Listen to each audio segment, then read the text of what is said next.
Assalamualaikum warahmatullahi wabarakatuh. Perkenalkan, kami dari kelompok 4 akan mempresentasikan mengenai teori kognitif sosial.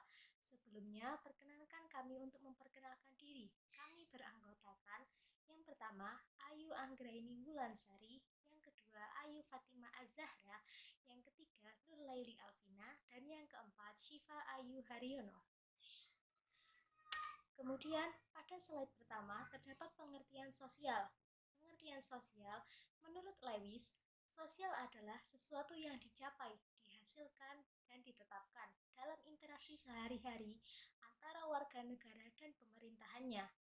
Yang kedua, menurut Peter Herman, sosial adalah sesuatu yang dipahami sebagai suatu perbedaan, namun tetap merupakan sebagai satu kesatuan. Jadi, sosial arti sempitnya berarti kemasyarakatan, di mana sosial adalah keadaan di mana terdapat kehadiran orang lain. Kehadiran itu bisa nyata Anda lihat dan Anda rasakan, namun juga bisa hanya dalam bentuk imajinasi. Setiap Anda bertemu orang, meskipun hanya melihat atau mendengarnya saja, itu termasuk situasi sosial. Begitu juga ketika Anda sedang menelepon atau chatting atau ngobrol melalui internet.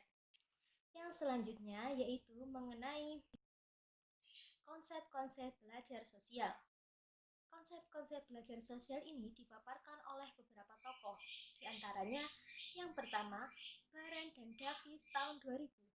Menurut mereka, modeling atau peniruan merupakan the direct mechanical reproduction of behavior atau reproduksi perilaku yang langsung dan mekanis. Contohnya, ketika seorang ibu mengajarkan anaknya bagaimana cara mengikat sepatu, maka ibu tersebut akan memeragakannya berulang kali, sehingga si anak bisa mengikat tali sepatunya sendiri. Maka proses ini disebut sebagai proses modeling. Di dalam kasus ini, teori kognitif sosial kembali ke konsep dasar, yaitu reward and punishment, atau imbalan dan hukuman, tetapi menempatkannya dalam konteks belajar sosial. Yang selanjutnya yaitu Baranowski, Perry, and Parcel tahun 1997. Menurut mereka, menyatakan bahwa reinforcement is the primary construct in the operant form of learning, atau proses penguatan merupakan bentuk utama dari cara belajar seseorang. Proses penguatan juga merupakan konsep sentral dari proses belajar sosial. Efek-efek yang dikemukakan tersebut tidak tergantung pada imbalan dan hukuman, tetapi dari penguatan atas apa yang dialami orang lain, tapi dirasakan sebagai pengalamannya sendiri, atau vicarious reinforcement. Di dalam teori kognitif sosial, penguatan bekerja melalui proses efek. Yang pertama yaitu menghalangi atau inhibitory effect. Inhibitory effect terjadi ketika seorang melihat seorang model yang diberi hukuman karena perilaku tertentu. Contohnya, penangkapan dan vonis hukuman terhadap seorang artis penyanyi terkenal karena terlibat dalam pembuatan video porno. Dengan mengamati apa yang dialami model tadi, akan mengurangi kemungkinan orang tersebut mengikuti apa yang dilakukan sang artis penyanyi terkenal itu. Yang kedua yaitu disinhibitory effect atau membiarkan. Disinhibitory effect atau membiarkan hal itu terjadi ketika seseorang melihat seorang model yang diberi penghargaan atau imbalan untuk suatu perilaku tertentu. Contohnya, di sebuah tayangan kontes adu bakat di sebuah televisi ditampilkan sekelompok pengamen jalanan yang bisa memenangi hadiah ratusan juta rupiah, serta ditawari menjadi model iklan dan bermain dalam sinetron karena mengikuti lomba tersebut. Menurut teori ini, orang juga akan mencoba mengikuti jejak sang pengamen jalanan. Yang ketiga yaitu Bandura tahun 1986.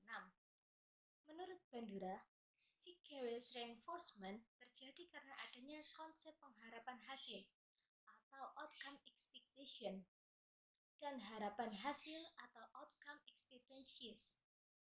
Outcome expectation menunjukkan bahwa ketika ketika kita melihat seorang model diberi penghargaan dan dihukum, kita akan berharap mendapatkan hasil yang sama jika kita melakukan perilaku yang sama dengan model.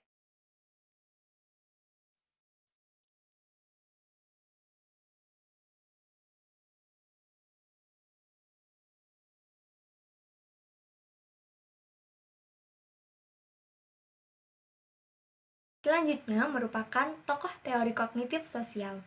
Social learning theory merupakan salah satu teori yang dikembangkan oleh Albert Bandura. Beliau merupakan salah seorang psikolog yang dilahirkan di Mundare, Kanada pada tanggal 4 Desember 1925.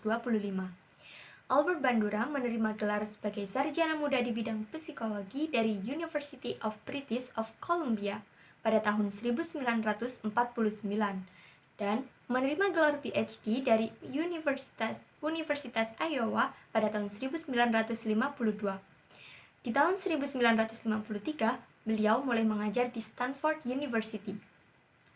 Teori kognitif sosial atau Social Cognitive Theory merupakan penamaan baru dari teori belajar sosial atau yang biasa disebut dengan Social Learning Theory, yang mana teori tersebut dicetuskan.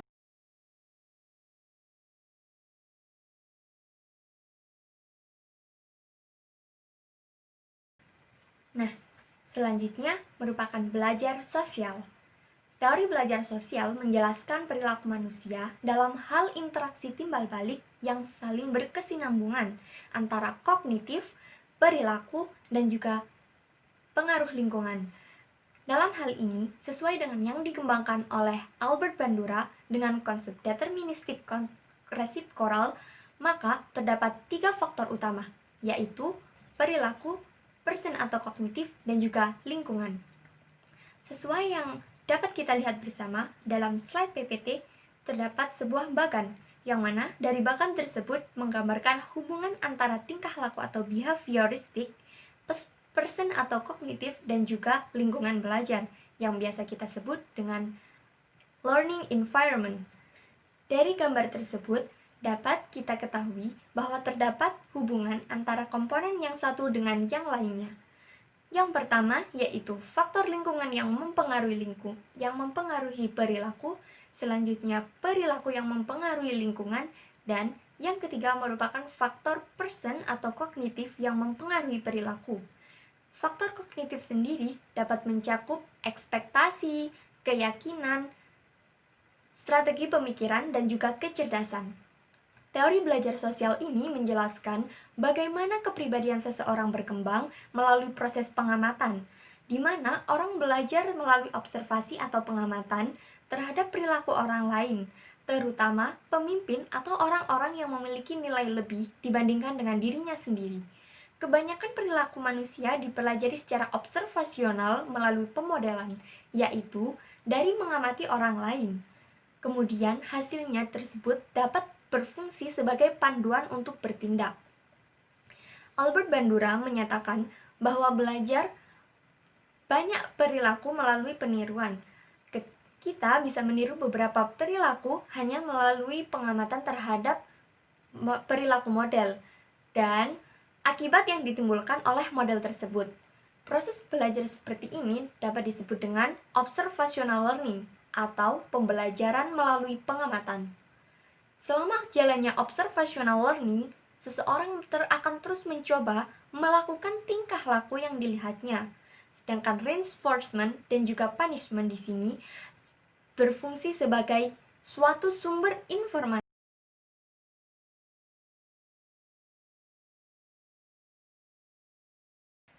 Selanjutnya, dalam observational learning terdapat 4 tahapan belajar dalam proses pengamatan atau modeling.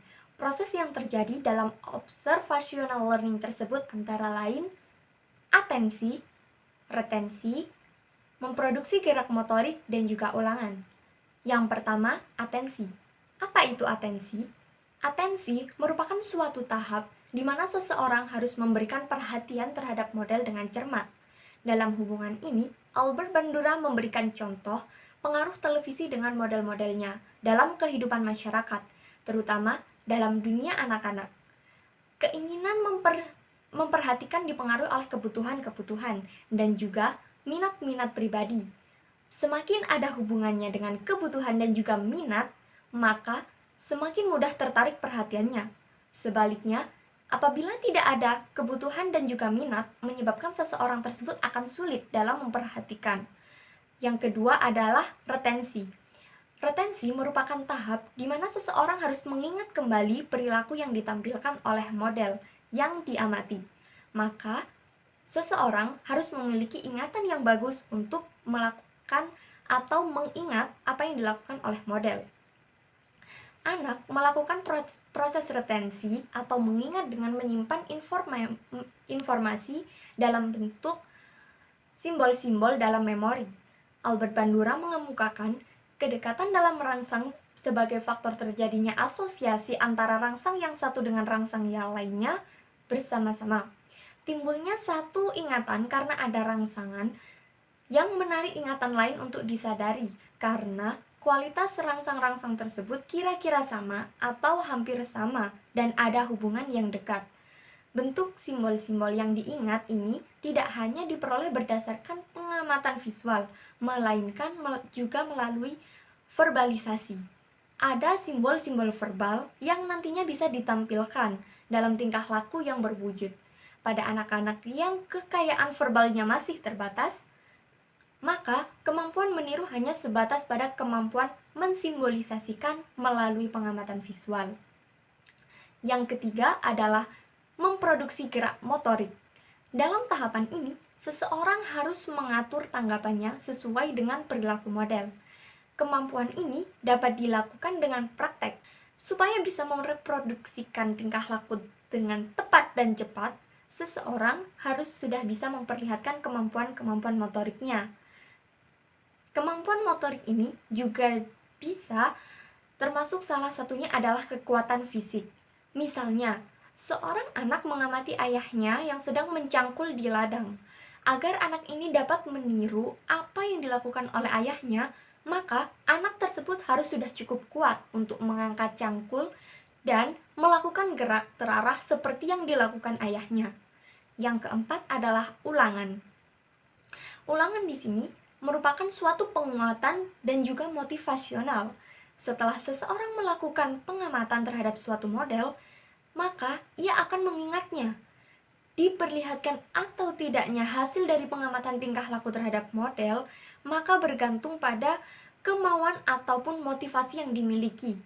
Apabila motivasi kuat untuk memperlihatkannya, misalnya karena ada hadiah atau keuntungan yang akan diperoleh, maka ia akan melakukan hal itu. Begitu juga sebaliknya. Mengulang suatu perbuatan untuk memperkuat perbuatan yang sudah ada agar tidak hilang disebut ulangan penguatan. Dalam tumbuh kembang anak, teori ini sangat berguna sebagai bentuk acuan pembelajaran yang tepat untuk anak. Orang tua, guru, maupun pihak-pihak lain dapat mengoptimalkan tumbuh kembang anak dengan menggunakan teori ini. Selanjutnya adalah jenis-jenis peniruan atau modeling. Jenis-jenis peniruan atau modeling terbagi menjadi 5. Yang pertama adalah peniruan langsung. Teori belajar sosial yang dikembangkan oleh Albert Bandura mempunyai ciri khas adanya modeling, yaitu suatu fase di mana seorang model memberikan contoh atau melakukan demonstrasi suatu keterampilan tersebut dilakukan. Pada peniruan langsung, seseorang akan meniru tingkah laku dari seorang model melalui proses perhatian. Misalnya, ketika seseorang meniru gaya seorang penyanyi yang disukainya. Yang kedua adalah peniruan tak langsung. Peniruan tak langsung dilakukan dengan cara meniru melalui imajinasi atau secara tidak langsung. Misalnya, ketika seseorang meniru watak yang ada dalam tokoh suatu bacaan atau suatu buku. Kemudian, yang ketiga adalah peniruan gabungan. Peniruan jenis ini merupakan dengan cara melakukan penggabungan antara peniruan langsung dan juga peniruan tidak langsung. Contohnya, ketika seorang pelajar meniru gaya melukis seorang gurunya. Akan tetapi ketika mewarnai, mereka melihat atau mencontoh dari buku yang dibacanya. Yang keempat adalah peniruan sesaat atau seketika. Peniruan sesaat atau seketika dilakukan dengan cara tingkah lakunya hanya ditiru hanya sesuai dengan suatu keadaan tertentu saja. Misalnya, meniru pakaian atau gaya yang ada di televisi, tetapi tidak akan menirunya ketika ia saat bersekolah. Selanjutnya, yang kelima adalah peniruan berkelanjutan. Peniruan berkelanjutan dilakukan dengan cara meniru atau melakukan peniruan tersebut yang dilakukan dalam situasi apapun.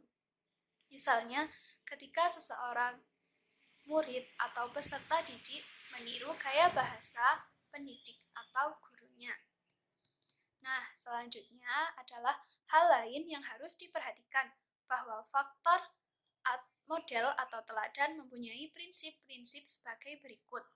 Yang pertama, tingkat tertinggi belajar dari pengamatan diperoleh dengan cara mengorganisasikan sejak awal dan mengulangi perilaku secara simbolik kemudian melakukannya. Proses mengingat akan lebih baik dengan cara perilaku yang ditiru dituangkan dalam kata-kata, tanda, atau gambar daripada hanya melihat saja. Contohnya, belajar gerakan tari dari pelatih memerlukan pengamatan dari berbagai sudut yang dibantu cermin, dan seterusnya, ditiru oleh para pelajar pada masa yang sama.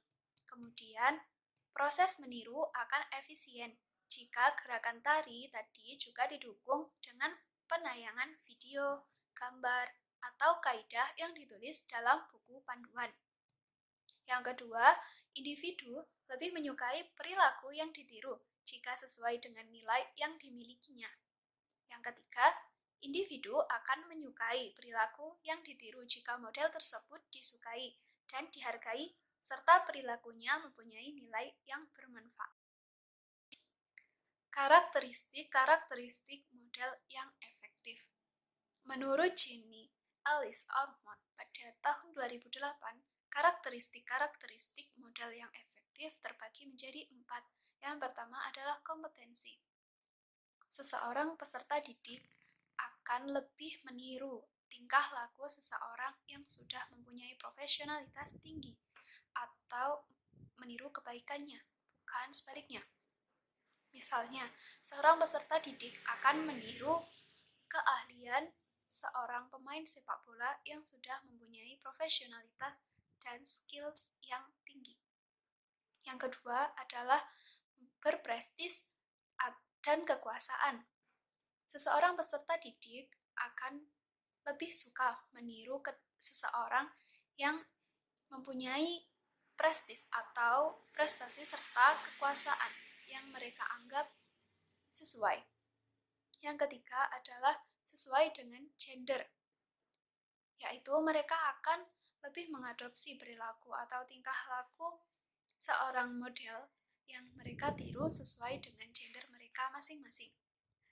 Dan yang terakhir, mereka akan menyesuaikan dengan berdasarkan situasi peserta didik saat sekarang ini. Selanjutnya adalah 3 dampak yang diakibatkan atau ketika meniru suatu model dari beberapa penelitian.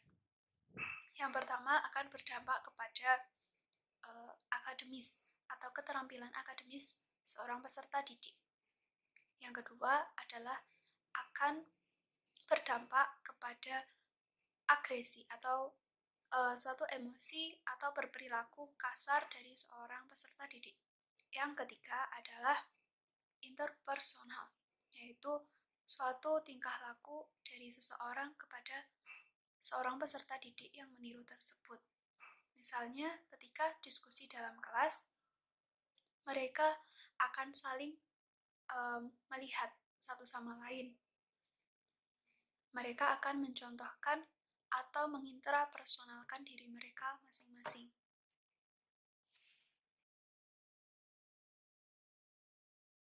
Selanjutnya, kelebihan teori belajar sosial Albert Bandura. Teori Albert Bandura lebih lengkap dibandingkan teori yang sebelumnya.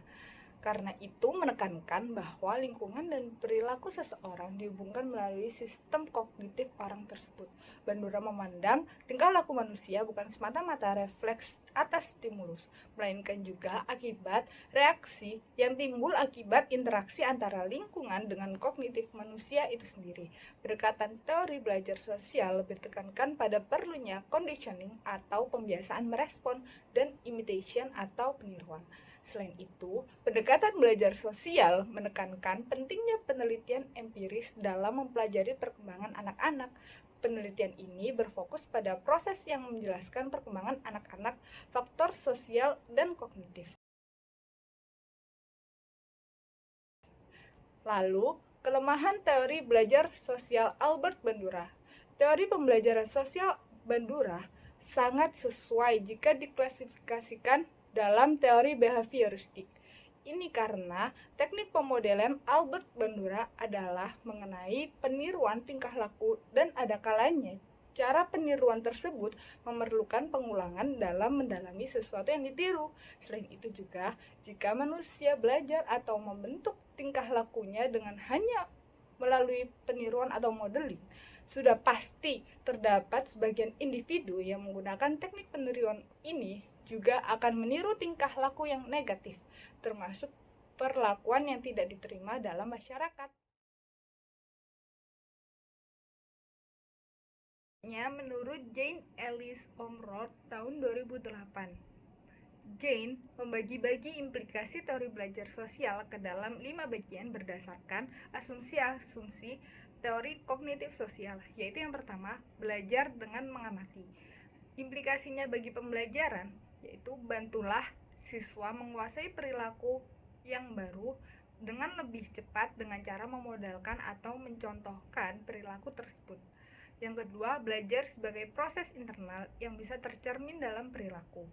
Implikasinya bagi pembelajaran yaitu, ingatlah bahwa hasil pembelajaran yang baru tidak selalu nampak seketika, namun bisa tercerminkan dalam perilaku siswa kelak di kemudian hari.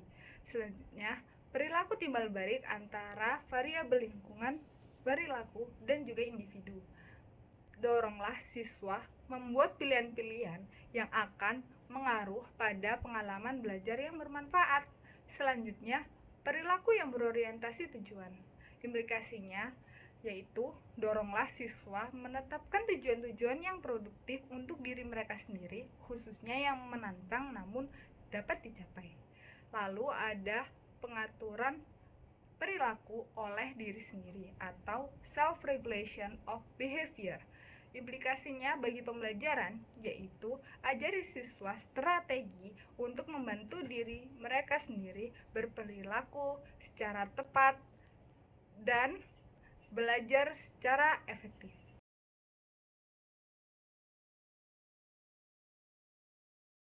Sekian dari kelompok kami. Mohon maaf apabila ada salah kata. Terima kasih. Wassalamualaikum warahmatullahi wabarakatuh.